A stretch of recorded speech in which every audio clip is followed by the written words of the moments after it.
The opposite of perseverance is procrastination. Perseverance means you never quit. Procrastination usually means you never get started. Although I consider the inability to finish something to be a form of procrastination. Ask people why they procrastinate, and you'll often hear something like this: I'm a perfectionist. Everything has to be just right before I can get down to work. No distractions, not too much noise, no telephone calls interrupting me. And of course I have to be feeling well physically too. I can't work when I have a headache. The other end of procrastination, being unable to finish, also has a perfectionist explanation. I'm just never satisfied. I'm my own harshest critic. If all the I's aren't dotted and all the T's aren't crossed, I just can't consider that I'm done. That's just the way I am, and I'll probably never change. Excuses sound best to the people that's making them up. You got every excuse in the world. That's why you ain't moving. That's why ain't nothing changed and nothing will change. We are being raised in a generation of people that come up with every excuse in the book as to why they are not winning. You have that as a choice. You actually do. You don't wake up in the morning and negativity, dysfunction, problems, and issues just randomly pop up. These are the people that you have decided to include in your life. So the outcome of your day, your hour, your minute, your week, your month, and your year is always draining, always dysfunctional, and always crazy. Because these are the type of people you've decided to include in your day-to-day life. And there's some of you, you know what you want, but you are not personally willing to do the work it takes to get it. What you're trying to do is do what you've done on this level and get the next level. You like, I'm getting up every day, I'm lifting weights, I'm eating right, and I'm not getting the opportunity. It might require getting up and working out 3.5. It might require you saying no to your friends. It might require you changing your diet. It might require you moving to another city. Whatever it takes, you gotta be willing to do it, and you keep saying you're not there because of something else, because it's easier to blame somebody else.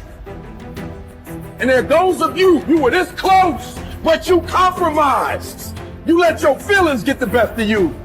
And you let a little pain stop you from your dream. Girl, you was there. You was running your business. You was there. I didn't quit because people didn't understand. I worked harder when people didn't support me. You better grind, because if you don't, you will be stuck at that adversity for the rest of your life. You grown, you got ideas, you got talent, you got gift. Stop shrinking down, stop minimizing yourself. Take the risk on you. Take the risk on you. You owe you. No more excuses. No more, I'll start tomorrow. No more, just this once. No more accepting the shortfalls of my own will. No more taking the easy road. No more waiting for the perfect moment, and no more indecision, and no more lies. No more weakness. Now is the time for strength. And through strength, and through will, and through unwavering discipline, I will become who I want to be.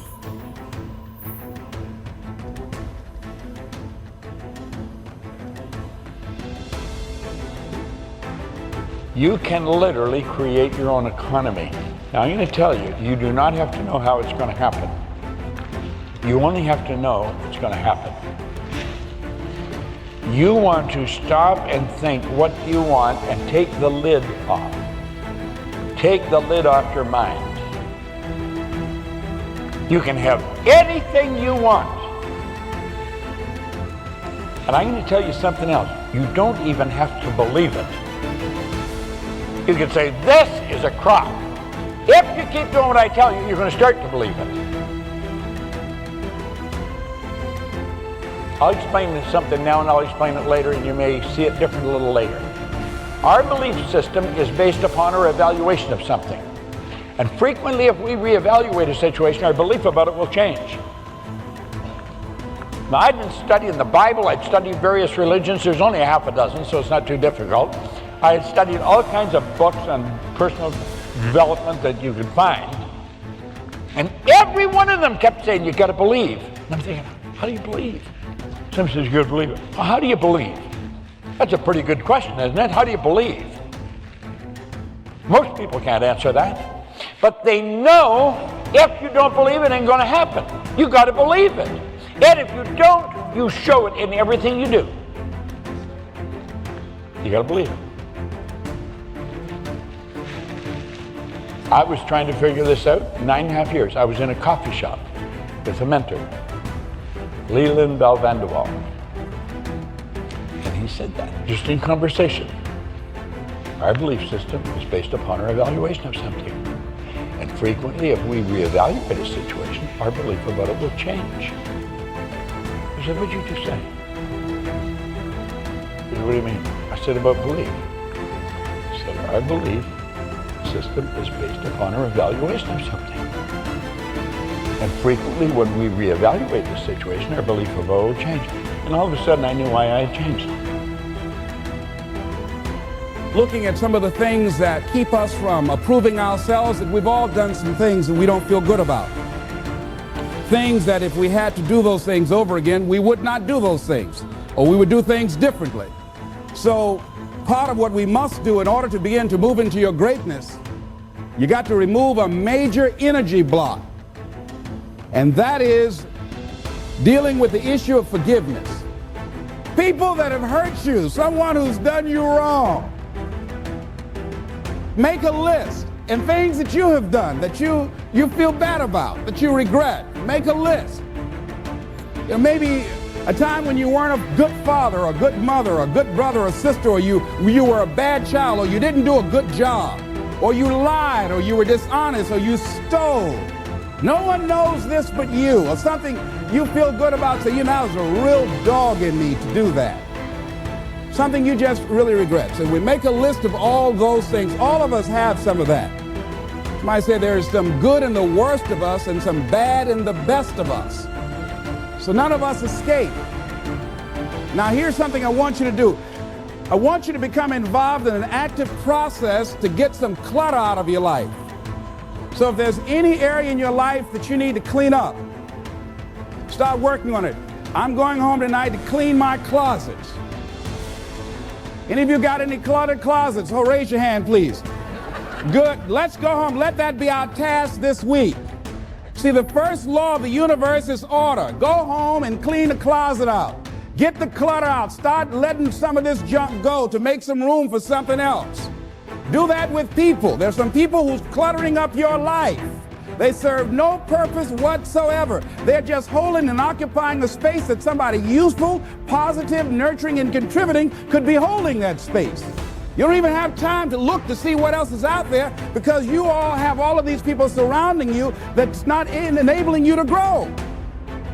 So look at what is it I need to get out of my life. Just start cleaning this stuff out. Getting the drawers together, your dresser drawer, just getting stuff together, just get them together. Maybe your car, I got to clean my car too. Got a lot of stuff in there. I live in my car, Can't put anything in my trunk. I got all kind of little things back there. 2 of my children back there in the trunk, Everything, stuff everywhere. So I say, hey, let me get this together. See, whatever you have in your environment is a reflection of your consciousness. So you got all that chaos there. That represents some disorganized, cluttered section of your mind. So let's get all that out of there, all right? Work to get that out, clean that up. Relentless is more than just a mindset.